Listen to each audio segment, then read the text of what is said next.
Alors, à quoi ça sert la division euclidienne?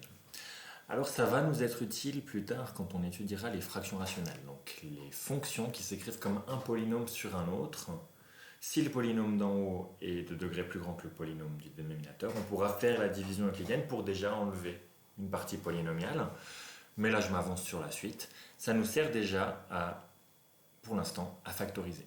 Alors, je vais vous montrer comment on peut utiliser la division euclidienne pour factoriser. Quelle est l'idée derrière ça?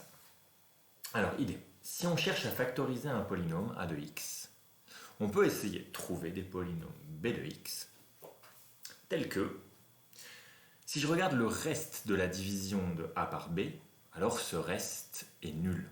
Nul, ça veut dire égal à 0. Si le reste est égal à 0, qu'est-ce qui se passe? Rappelons-nous la formule. On a que a de x, c'est b de x fois le quotient, plus le reste. Mais si le reste c'est 0, donc je peux ignorer ça. Qu'est-ce qu'on obtient quand on fait ceci? On obtient une factorisation.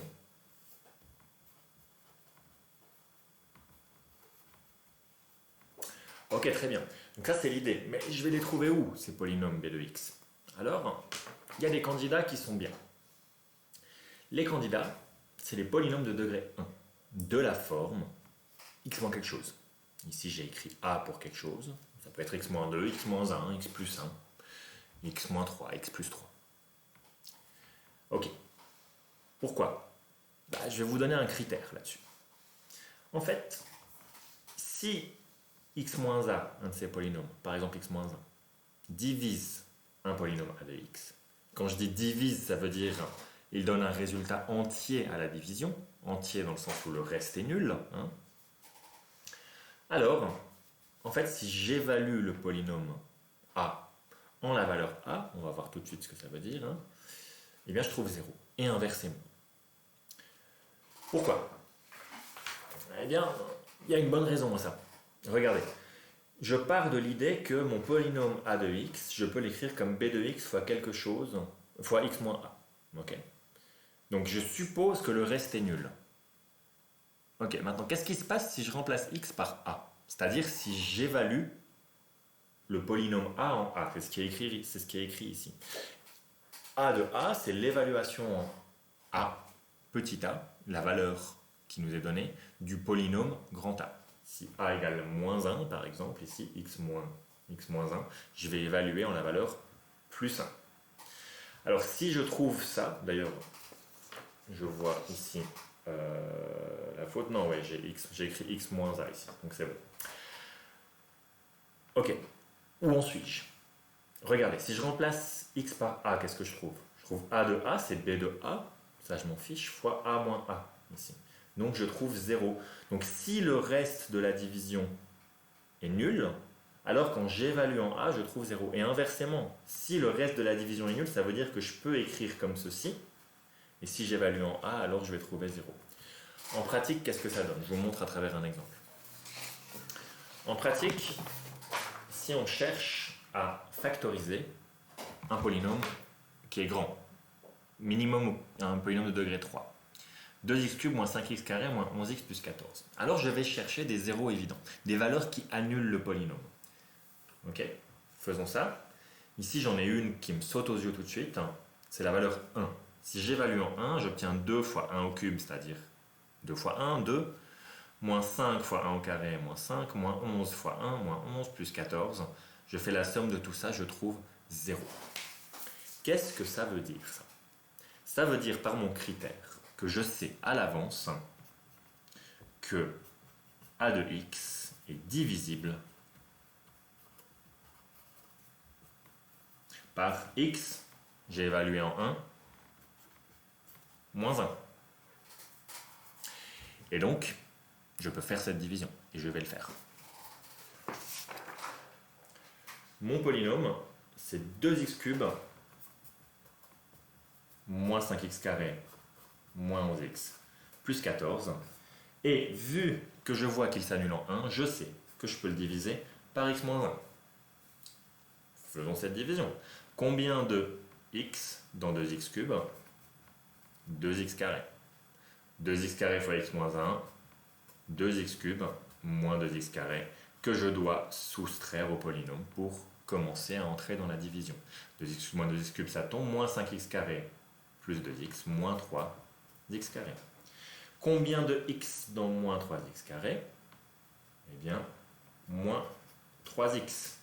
Moins 3x fois x moins 1, moins 3x carré, plus 3x. Ceci, je dois le soustraire. Ici, les moins 3x carré disparaissent. Ici, j'ai moins 11x que j'aurais pu descendre, mais ce n'est pas obligatoire.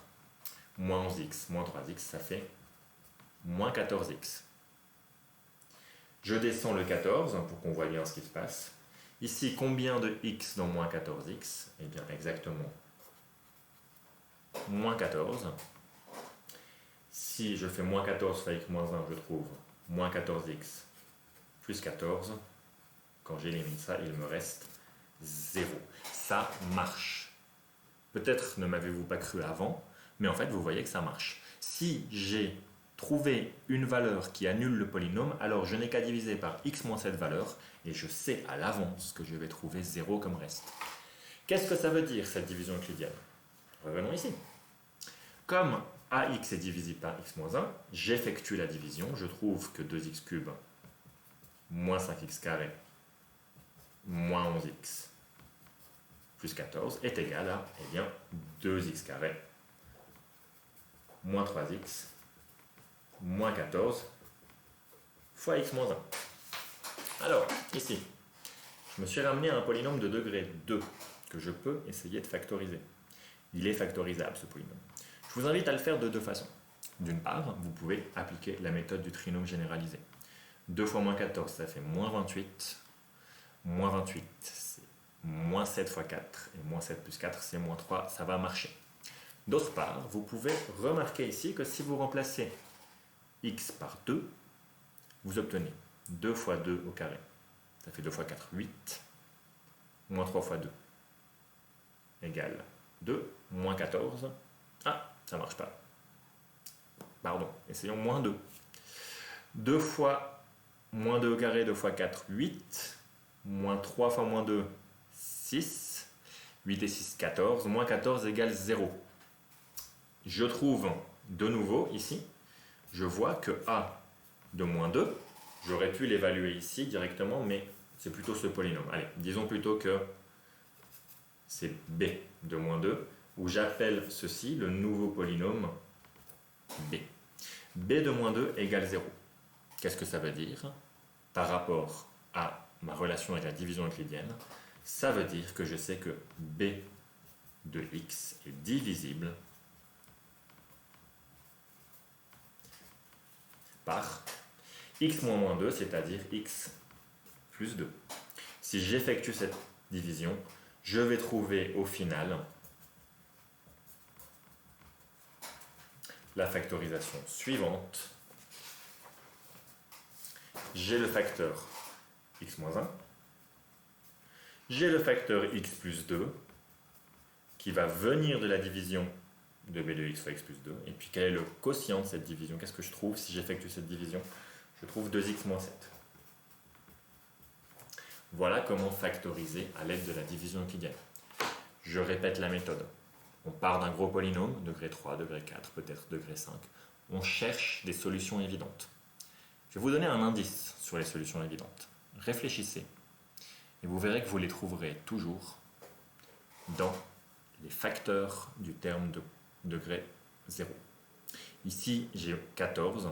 Les bons candidats sont 1, moins 1, 2, moins 2, 7 et moins 7.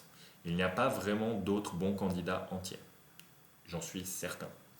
Donc, cherchez dans les facteurs du terme constant des valeurs qui annulent le polynôme. Si vous trouvez des valeurs qui annulent le polynôme, alors vous savez que vous pouvez diviser par x moins ces valeurs, successivement répéter l'opération jusqu'à arriver à une factorisation totale. Voilà ce qui clôt ce cours sur les polynômes. Il a été très long, j'en suis désolé. Tout ce qui est factorisation, je vous rappelle que je considère comme des rappels. On avance dans la suite du cours. Maintenant, essayez de voir si vous maîtrisez cette notion de division euclidienne, si vous maîtrisez la factorisation. Et cet après-midi, on passera déjà très probablement à autre chose. À tout à l'heure.